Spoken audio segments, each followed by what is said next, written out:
Superstar status, worldwide fame, and a life in the spotlight. Lisa Left Eye Lopes had it all. As a driving force behind the iconic girl group TLC, she was living the dream. But behind the music videos and sold-out arenas, a darker reality loomed. In a remote paradise far from the flashbulbs, Lisa Lopes sought solace. But what was meant to be a serene escape turned into a horrifying tragedy.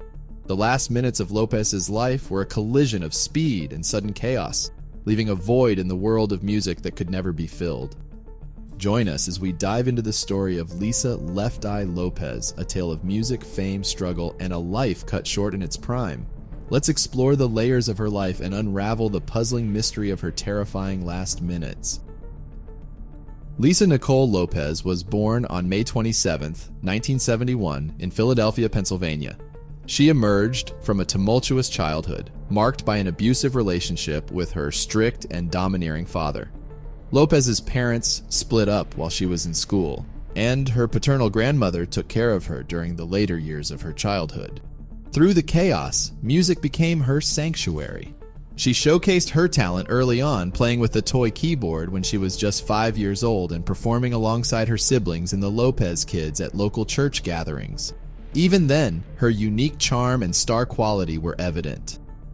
At the age of 19, destiny called, leading Lopes to an open casting call for R&B/hip-hop girl group that changed her life. She, along with Tion Watkins and Crystal Jones, packed their bags and journeyed to Atlanta. A successful audition led them to form the R&B sensation Second Nature that would soon rebrand to TLC, with TLC representing the initials of the members' names. When things didn't work out with Jones, Rosanda Thomas was introduced in her place. With their new member, the name TLC didn't make sense anymore, and a simple yet impactful decision was made. Lopes gave Thomas the nickname Chili. Soon Lopes and Watkins embraced new nicknames as well, with Watkins adopting T-Boz. Lopes earned her distinctive nickname in a rather serendipitous way. The nickname Left Eye was attributed to her by Michael Bivins, a member of the popular group New Edition. He once told her, "It's your left eye. I can't quite define it, but it radiates beauty." Lopes's nickname Left Eye stuck, and to emphasize it, she sometimes wore a pair of glasses with a condom cleverly positioned over the left lens, a symbolic gesture to advocate for safe sex. At other times, she wore a black stripe beneath her left eye, further highlighting her unique identity. As time went on, her commitment to her nickname grew even stronger, leading her to pierce her left eyebrow. The group made their debut in the music scene in 1992 when they dropped their album Ooh on the TLC Tip. This album featured 4 singles and went on to sell a whopping 6 million copies across the globe, rapidly propelling the group into the spotlight. Just 2 years later, they unleashed Crazy Sexy Cool, a record that sent shockwaves through the world, selling an astounding 23 million copies worldwide. This massive success solidified TLC's status as one of the most significant female groups in history. Their third album, Fan Mail, hit the shelves in 1999 and managed to sell over 14 million copies around the world. The title itself was a heartfelt salute to TLC's devoted fans, and the album cover showed the names of hundreds of these supporters as a way of expressing their gratitude. In that same year, Lopes drew attention for another reason. She found herself entangled in a tumultuous relationship with football player Andre Rison. Following a heated argument, Lopes resorted to a drastic act. She ignited a fire in the $1.3 million house the two had been living in. Lopes later clarified that her initial intention was to set fire to Rison's tennis shoes within a bathtub. Nevertheless, the flames rapidly spread throughout the home. Lopes contended that Rison had returned after a night out and subjected her to physical abuse, prompting her to set the fire as a retaliatory action. Despite her explanation, Lopes eventually pleaded guilty to arson. As a consequence, she received a 5-year probationary sentence and was slapped with a $10,000 fine. Regrettably, this financial burden played a role in TLC's subsequent declaration of bankruptcy within the following year. Moreover, Lopes took proactive steps to confront her struggles with alcoholism, seeking treatment to overcome this significant challenge. Featured in the May 1999 edition of Vibe magazine, Lopes candidly expressed, "I've graduated from this era. I cannot stand 100% behind this TLC project and the music that is supposed to represent me." In response to Lopez's comments, her fellow group members responded with dissatisfaction, labeling Lopez as selfish, evil, and heartless. Lopez issued a challenge to them, daring each of them to release a solo album to determine who the greatest TLC member was. As expected, Watkins and Thomas chose not to engage with Lopez's proposition. However, for Lopez herself, this event marked the beginning of a promising solo career. After the release of TLC's third album, Fan Mail, and their endless band brawls, Lopez spent much of her free time recording her debut solo album, Supernova. It includes a song titled A New Star is Born, which is dedicated to her late father, who died when Lopez was 17. She told MTV News, "That track is dedicated to all those that have loved ones that have passed away." During her brief solo career, Lopez scored 2 US top 10 singles with Not Tonight and You Know What's Up. In that moment, she could not have known how the potential of her career would abruptly end in 2002. On March 30th, 2002, Lopez embarked on one of her journeys to Honduras, accompanied by a group of 12 guests. This expedition held the intention of being a spiritual retreat, and it was Lopez herself who generously covered the expenses for her companions to participate in yoga sessions and enjoy the therapeutic hot springs. However, the journey proved to be far from idyllic, despite Lopez's gracious gesture. In early April, a rented minibus driven by Lopez's personal assistant, Stephanie Patterson, encountered a tragic incident. A 10-year-old Honduran boy unexpectedly stepped in front of the vehicle. Lopez was among the passengers in the minibus when the accident unfolded, resulting in the untimely demise of the young boy. In the immediate aftermath, Lopez sprang into action, alighting from the vehicle and rushing to the boy. Holding his head in her arms, she stood by as others attempted to revive him before urgently transporting him to a nearby hospital. In the wake of this harrowing incident, Lopez came to know that the young boy's name was Baron Fuentes Lopez. Although not related by blood, the shared last name struck a chord.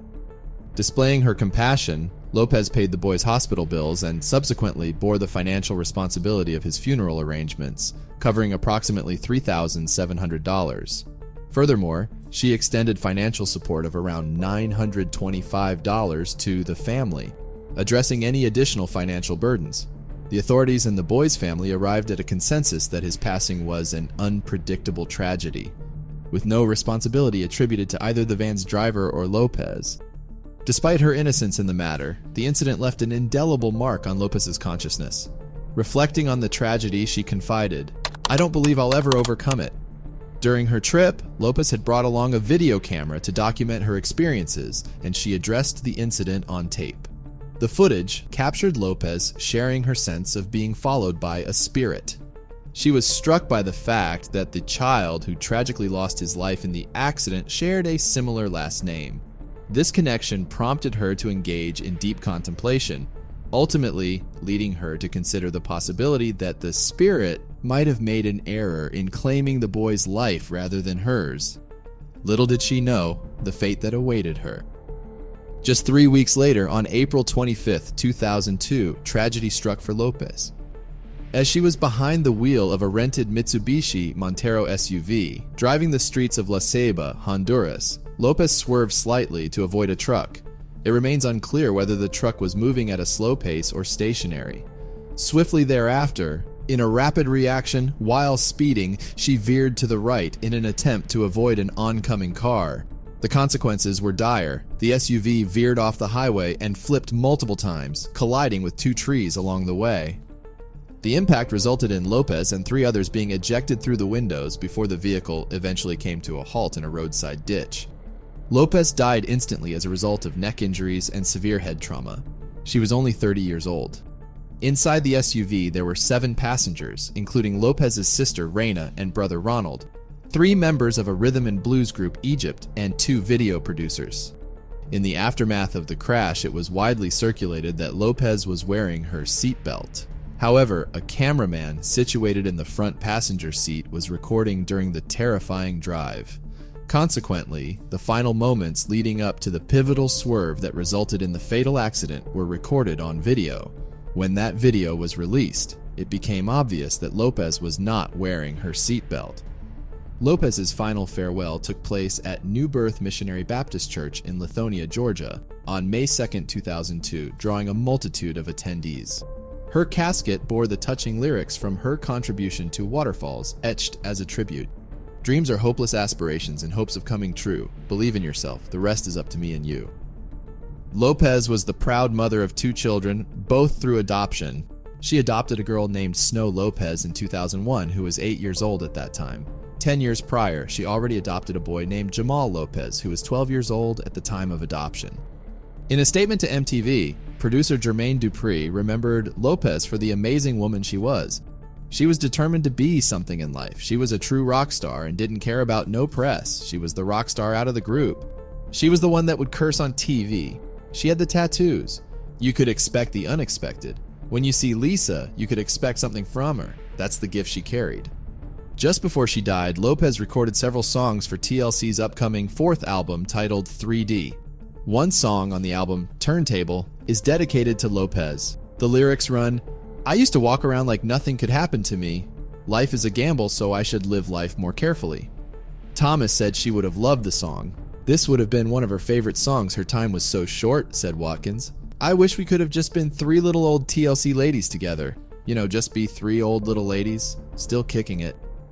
Lopes's impact on the music world was undeniable. Her energetic performances, unique style, and unapologetic attitude resonated with fans across the globe.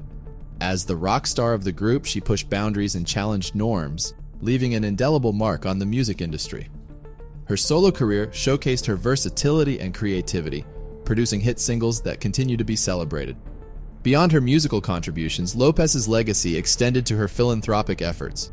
In 2003, her family established the Lisa Lopes Foundation, a beacon of hope for neglected and abandoned young individuals.